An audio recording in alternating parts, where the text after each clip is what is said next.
Hello everyone. तो आइए शुरू करते हैं कक्षा 7th का एनसीईआरटी के न्यू सिलेबस के अकॉर्डिंग फर्स्ट सम। तो इसमें हम फर्स्ट सम में दो अंक लिखने हैं, दो पूर्णांक लिखने हैं जिनका योग -7 हो।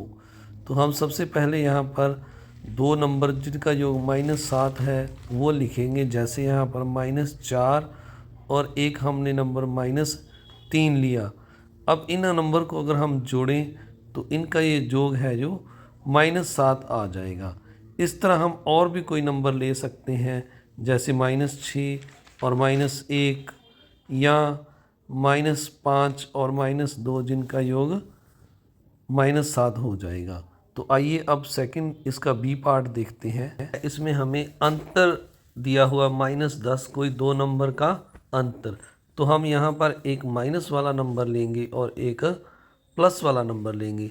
जैसे यहाँ पर -4 और प्लस जो 6 है, जब +6 को हम -4 में से माइनस करेंगे तो यह जो साइन चेंज हो जाएंगे और -4 और -6 ये दोनों ऐड हो जाएंगे और ये ऐड होकर -10 हो जाएगा। तो इस तरह हमने बी पार्ट करना है। और आइए अब हम सी पार्ट देखते हैं। तो थर्ड सम में दिया हुआ है कि हमें दो नंबर का योग 0 करना है। ऐसे दो नंबर बताने हैं जिनका योग 0 हो। तो हम यहाँ पर अपोजिट एक जैसे प्लस का और एक माइनस का नंबर लेंगे और उनको जोड़ेंगे तो यह 0 आ जाएगा। जैसे मैंने यहाँ पर -5 और 5 को लेकर जोड़ा तो इनका नंबर जो है इनका योग 0 आ गया है। तो आइए अब हम इसके बाद जो सेकंड सम है उसके जो सम है वो करते हैं। एक ऐसा ऋणात्मक पूर्णांक युग्म लिखिए जिसका अंतर 8 है। तो हमने दो नंबर लेने हैं जिनको अगर हम माइनस करें तो 8 आ जाए। तो जैसे हमने यहाँ पर -10 और -2 नंबर ले लिए हैं, इनको अब अगर हम इनका जो माइनस करेंगे हम, जैसे -2 में से अगर -10 करें तो यह हमारे पास जो है -2 और माइनस माइनस प्लस हो जाएगा। तो अब ये हमारे पास जो है प्लस के दो यानी इनका जो अंतर है 8 आ गया है प्लस का।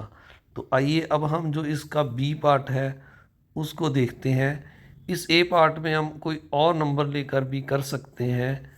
जैसे अगर हम यहाँ पर -4 ले लेते और -12 ले लेते और -4 में से -12 करते तो भी +8 आता। अब सेकंड पार्ट में है एक जो बी पार्ट है, एक ऋणात्मक पूर्णांक और एक धनात्मक पूर्णांक लिखिए जिनका योग -5 है। अब यहाँ पर दोनों जो नंबर हैं, एक ऋणात्मक लेना है हमने नेगेटिव और एक धनात्मक यानी पॉजिटिव नंबर लेना है और उनका योग हमारे पास -5 आना चाहिए। तो यहाँ पर हम दो नंबर जो है एक माइनस का इसने 7 ले लिया है हमने और एक धनात्मक जो प्लस का है वो हम जैसे 2 ले लेते हैं। और अगर अब इनको हम जोड़ें, इनका योग करें -7 प्लस -2 तो यह हमारे पास अलग अलग साइन होने के कारण माइनस होकर -5 आ जाएगा।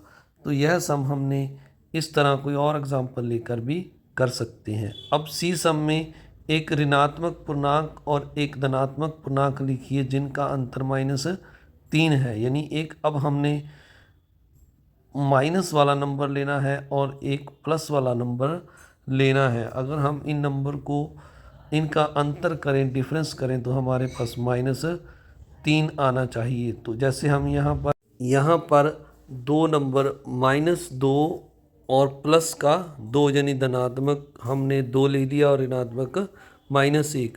अब अगर हम इनको माइनस करेंगे -1 -2 तो यह हमारे पास -1 और -2 जो है ऐड हो जाएंगे और -3 हो जाएंगे। यानी हमारे पास ऋणात्मक पूर्णांक -3 आ जाएगा। तो इस तरह बच्चों हमने सेकंड सम को कंप्लीट करना है। तो आइए अब हम जो थर्ड सम है उसकी मैं आपको स्टेटमेंट पहले पढ़कर सुनाता हूँ। किसी प्रश्नोत्तरी के 3 उत्तरोत्तर चक्रों में टीम ए द्वारा प्राप्त किए गए अंक -40, 10 और 0 थे। और टीम बी द्वारा प्राप्त किए गए अंक 10, 0 और -40 थे। किस टीम ने अधिक अंक प्राप्त किए? क्या हम कह सकते हैं कि पूर्णांकों को किसी भी क्रम में जोड़ा जा सकता है? तो पहले हम जो ए टीम द्वारा अंक प्राप्त किए गए हैं उनको जोड़ेंगे, -40 +10 और +0। अगर इनको हम जोड़ें तो यह हमारे पास 40 में से 10 माइनस हो जाएगा और माइनस के 30 आ जाएंगे। इस तरह अब हमने इनका जो क्रम है बी टीम के लिए बदल दिया है, 10 पहले, 0 और +-40। अगर अब हम इनको जोड़ें तो 10 में से जब इनको हम ब्रैकेट को खोलेंगे तो ये प्लस माइनस माइनस हो जाएगा, 10 - 40 तो ये हमारे पास -30 आ जाएगा। इस तरह अगर हम इन दोनों नंबर्स को देखें तो जो ए और बी टीम द्वारा प्राप्त किए गए अंक हैं वह दोनों के बराबर हैं। तो हम यहाँ पर जो है इनके नंबर है लिख देंगे। हाँ, ए और बी टीम द्वारा प्राप्त किए गए जो अंक हैं वो बराबर हैं। तो हमें इस सम में यही पूछा गया है कि किस टीम ने अधिक अंक प्राप्त किए, तो हम कहेंगे दोनों के अंक बराबर हैं। जो हमारा अगला क्वेश्चन इसमें पूछा गया है, क्या हम कह सकते हैं कि पूर्णांकों को किसी भी क्रम में जोड़ा जा सकता है? तो इसका जो हमारा आंसर होगा, हाँ, हम कह सकते हैं कि पूर्णांकों को किसी भी क्रम में जोड़ा जा सकता है। तो हम इसको थोड़ा सा यहाँ पर शॉर्ट में करके लिखेंगे, हाँ, पूर्णांकों को किसी भी क्रम में जोड़ा जा सकता है। तो यह हमारा जो थर्ड सम था वह हमारा कंप्लीट होता है। यानी हम जो अंक हैं, पूर्णांक जो नंबर होते हैं, हम उनको किसी भी क्रम में जोड़ें तो उनका जो आंसर है वो सेम वही आता है। जैसे यहाँ पर हमें ये एग्ज़ाम्पल, हम कोई और भी एग्ज़ाम्पल लेकर इसको समझ सकते हैं। तो आइए बच्चों, अब जो हम हैं नेक्स्ट जो हमारा सम फोर्थ है वो करते हैं।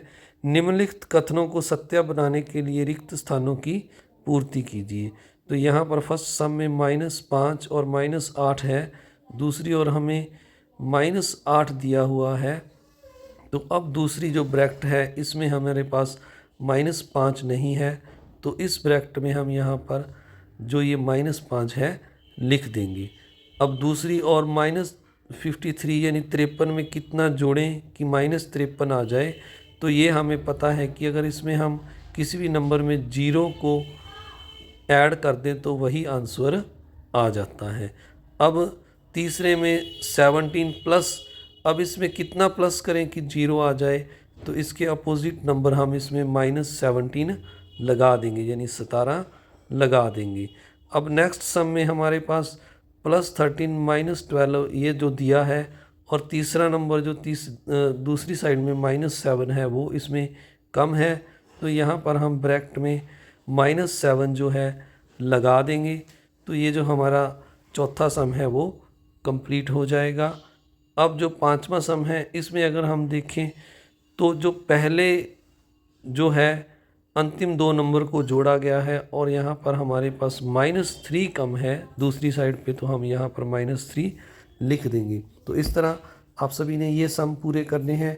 इस वीडियो को देखने के लिए आप सभी का बहुत बहुत धन्यवाद। इस वीडियो को ज़्यादा से ज़्यादा शेयर करें। Thank you very much.